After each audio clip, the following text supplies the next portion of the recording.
So I am CJ Gross. I am the founder of Ascension Worldwide. I am happy and excited to be talking to Rosalyn Taylor O'Neale, better known as RTO. And I'm just going to, instead of reading the whole bio, I'm just going to say Rosalyn is a leadership guru.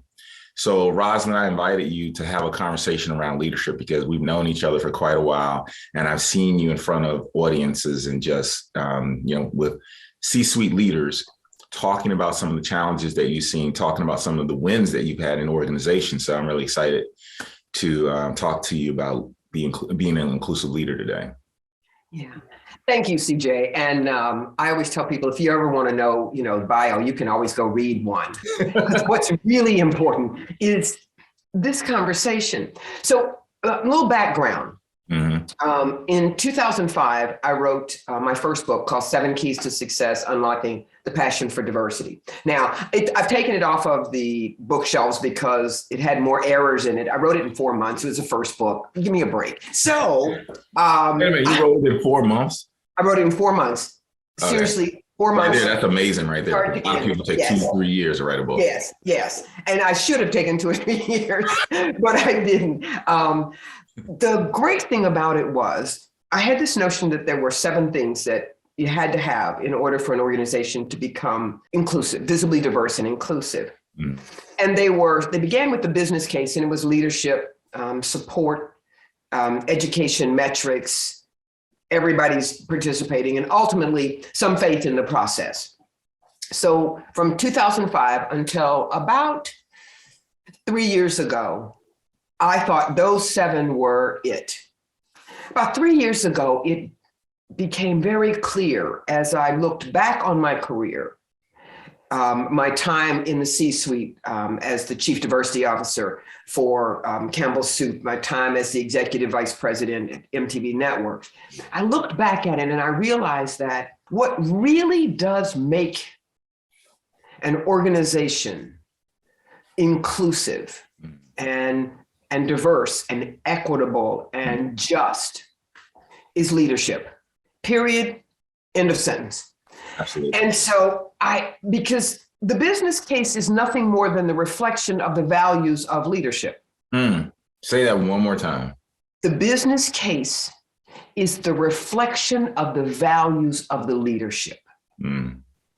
So if the leadership, whether that's the board of directors, whether that's the original leaders, whether that's the acquisition and merger leaders, if the leaders of the organization, the leadership, the top drivers of the organization believe that safety is paramount to their ability to be successful, that will become the business case.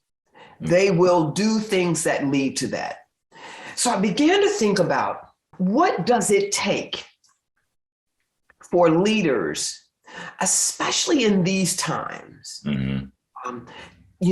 Critical race theory, name pronouns, neo-pronouns, LGBTQ, Black Lives Matters, Proud Boys. Aftermath of this pandemic too. That's right. The pandemic, January 6th. What does it take? If I am a leader in an organization, for me to really achieve some level of what I refer to as leadership greatness.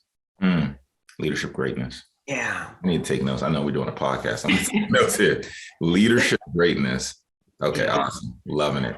And so I've come to, there are 3 things. There are 3 keys to leadership greatness. And the first is curiosity. That leaders have to be curious, because curiosity is an admission that there are things I don't know. You're not curious about things you know. You're curious about things you don't know. Right. Leaders really do sort of struggle with what I don't know. It's like, well, I don't want to tell people there's stuff I don't know. And I think, are you crazy? Not only are the things you don't know, but people know you don't know a lot of things. Okay. Right. So you have blind spots that you'll see, but because you're not willing to lean into that discomfort of curiosity. Right. Yeah. Right. And curiosity is, so I was doing keynote with a group of leaders around attrition and recruiting. Mm-hmm. And I said to them, if you are not curious, you will never know why someone either chooses to show up Mm-hmm. or chooses to leave. Curiosity is that place where I say to you, I notice in your background that you have a globe. Now, I say to them, leaders always go, well, I have to be very careful what I'm curious about. And I say to them, I'm not talking about, I ask you about, who you're sleeping with. I just say to you, I notice in your background, you have a globe. Okay. It's not going to lead to, HR is going to call you up and go, you said that CJ had a globe in his background.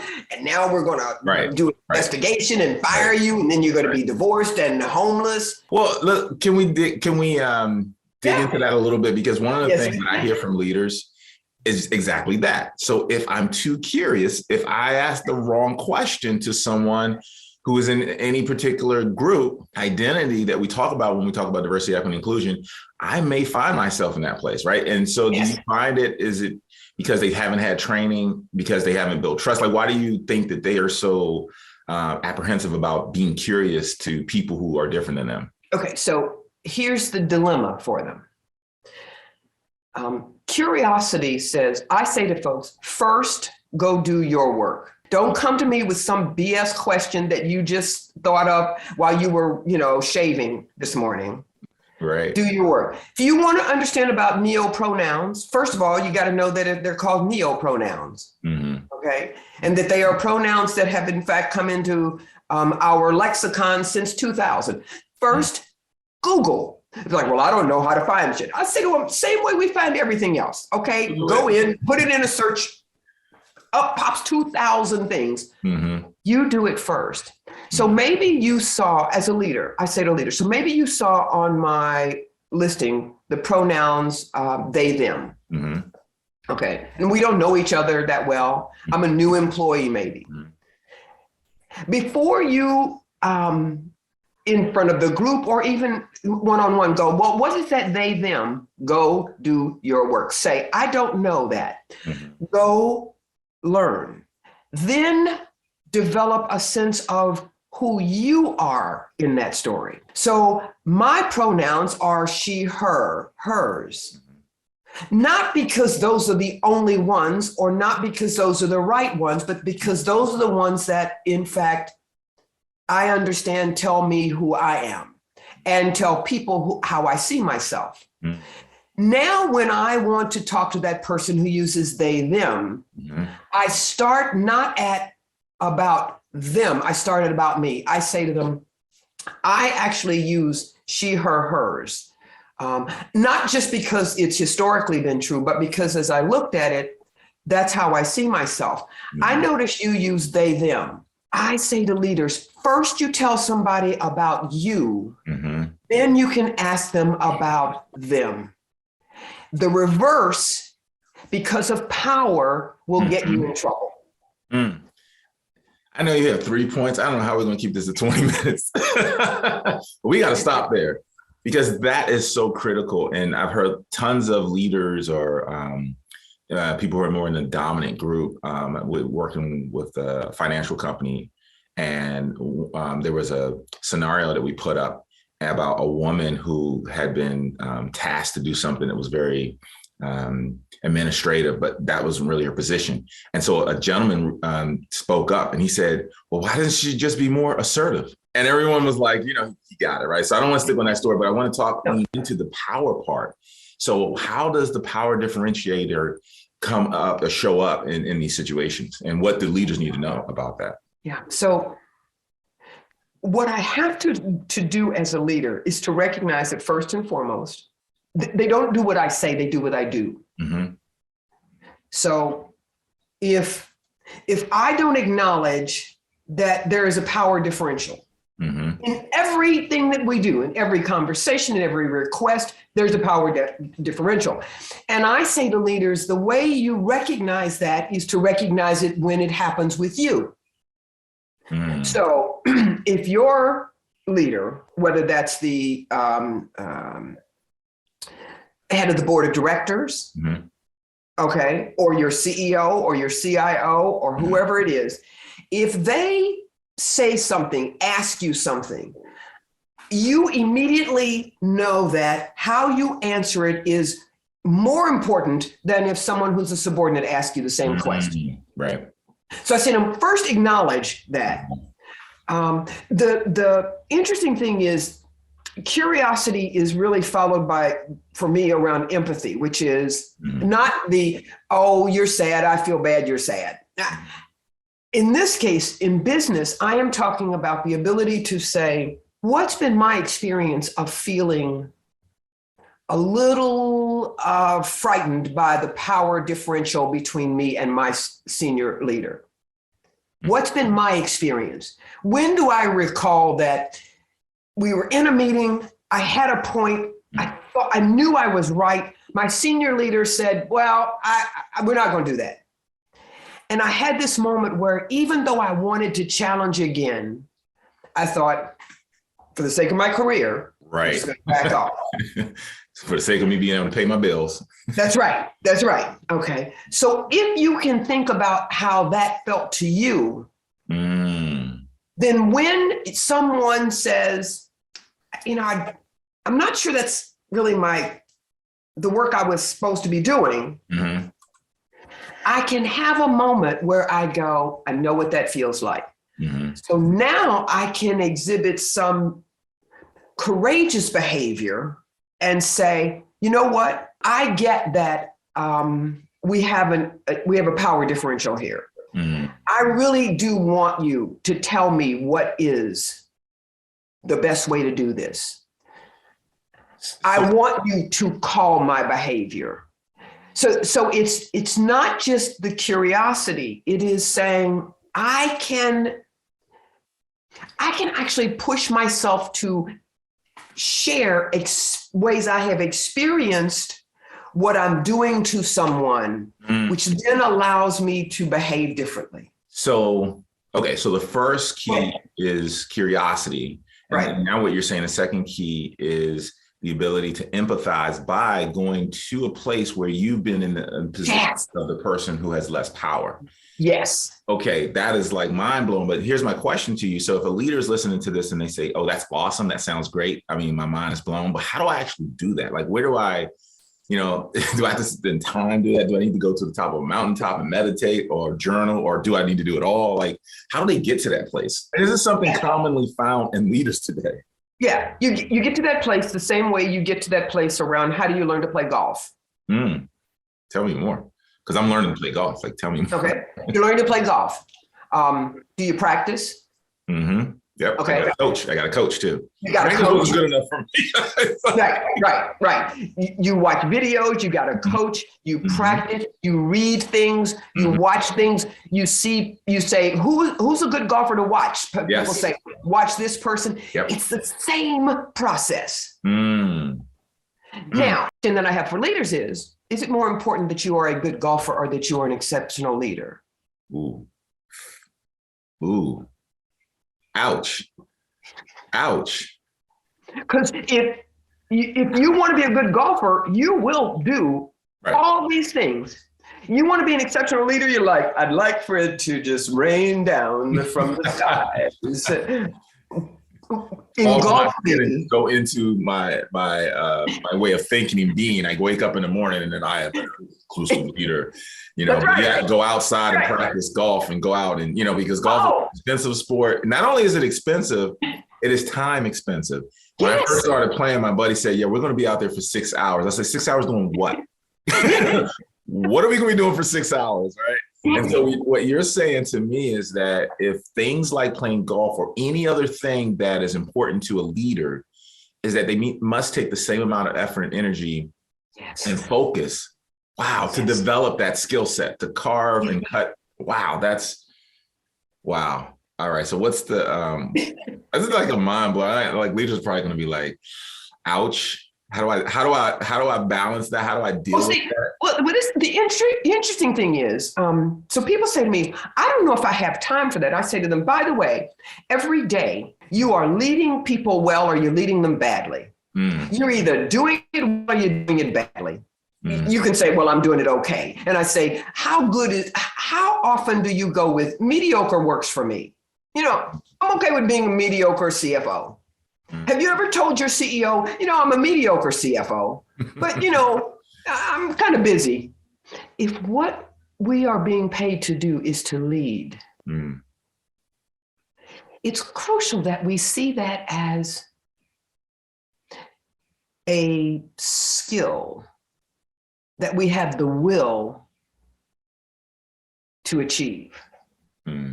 So every day I see something from Forbes, Harvard Business Review, Wall Street Journal, something around leadership.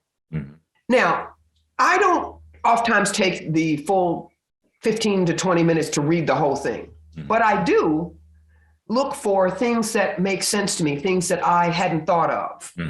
I am curious about the things I don't know. That's the work of leaders. I am no longer okay with it's just something that happens. So quick story, I had 8 executives at MTV Networks, and for 20 months, we studied. For 8 months, we did nothing but study.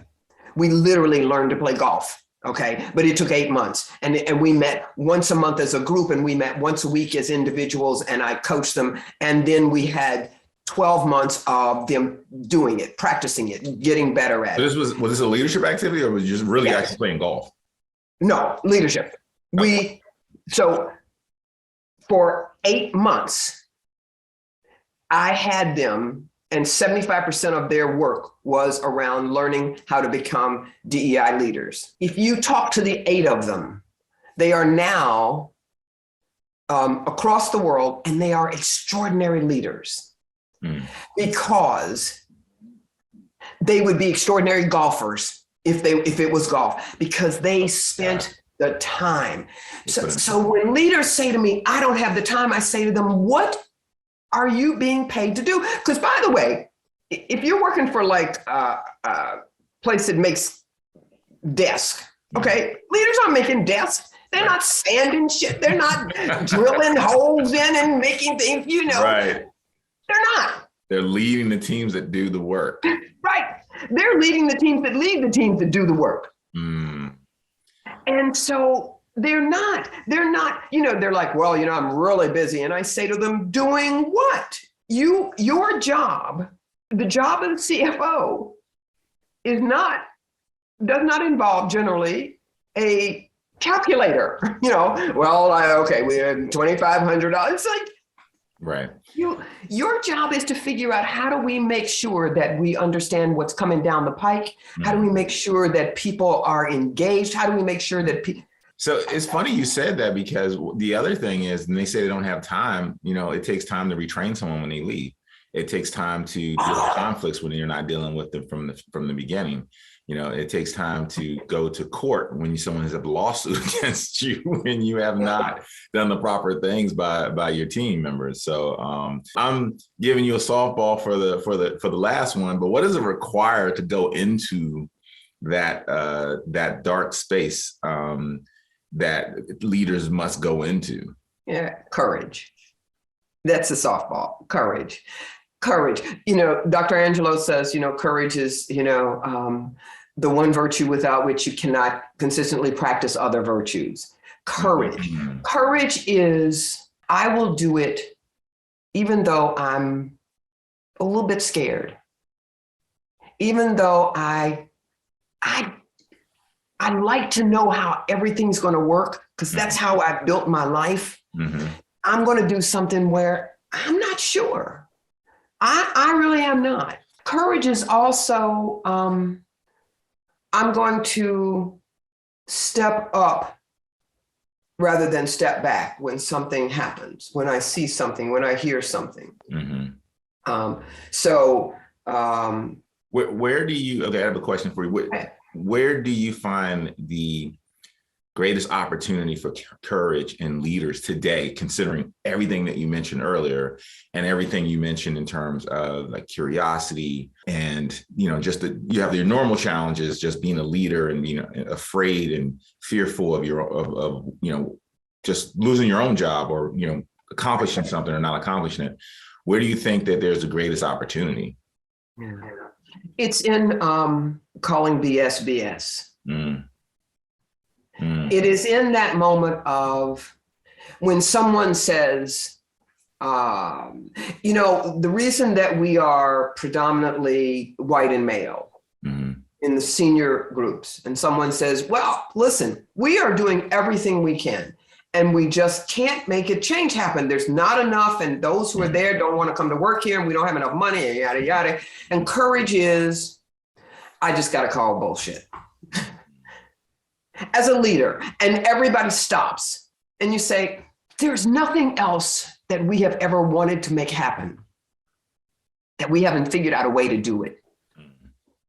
We get to this, and for 5 years, 10 years, 12 years, 20 years, 18 years, we haven't been able to make it happen. And I think it's not about something outside of this room. I think it's about something inside this room. Now, interestingly, there will be people who are sitting around the table who have waited for somebody to say it, who will say, yeah. So then are you also saying that those leaders are the ones who have not been courageous because they've been sitting back and finally, and here's what I think is interesting. And I'd love to hear also if you have a story about where someone has done that. You've seen someone, rise to the occasion, but also a person who did not have the position, but maybe gained power by that moment, that one moment of saying, hey, this is BS. And we actually, we actually can do this. Yeah, I've seen both. I'll tell you about the person without power first, because we have a sense about people who have power. Sitting in a workshop around retention, and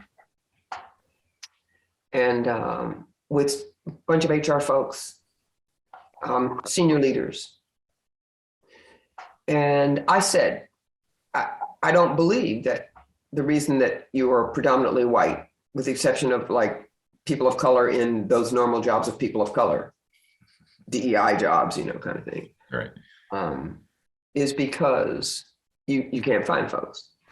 And by young, I mean young in terms of career, woman of color, who was in the room because her boss, who was IT, was in the room, and she actually was in the room to help make a presentation, around data. She said, with a quiver in her voice, by the way, she said, people don't come and stay because of how they're treated. And there was this, what we refer to as a deafening silence. And I thought, I don't actually work here. Okay, I'm just a consultant. So I thought, I'm just going to be quiet for a minute. And a senior white male said, A, thank you, and B, say more, and leaned in. Wow. And it changed everything. Wow. Said thank you and leaned in and said, say more. Wow. And you could feel a change in the room. So her courage led to his courage. Because for him to say more. Yes, absolutely. Because most people someone might say thank you and move on. Right. But he said, yes. Thank you and let's lean in, which required the curiosity and the courage as well. Wow. Yeah. In terms of leaders, Tom Freston brought me in the MTV network. He said, I'm at a meeting and there are 400 of my senior leaders, and they're like 99.9% white. And he said, and on television, this was MTV networks in the early 2000s, we are very, very visually diverse. In our rooms, we are very, very white and male. And he said, that someday is going to bite us in the rear. we have to change it. So he said to all of his folks, we are going to change this, and here's how we're going to do it. Every recruiting opportunity will have in its final 5, okay, at least 2 women and at least 2 people who are visibly different of color and people went, well, but that's like, that only leaves like 1 more. He said, well, yeah. Yeah.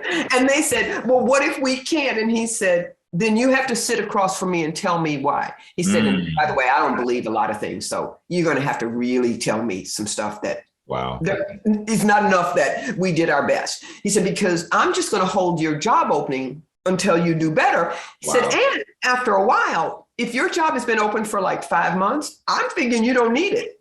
So we'll just take it away. That's leadership. That's courageous. And I think that's impact too as well.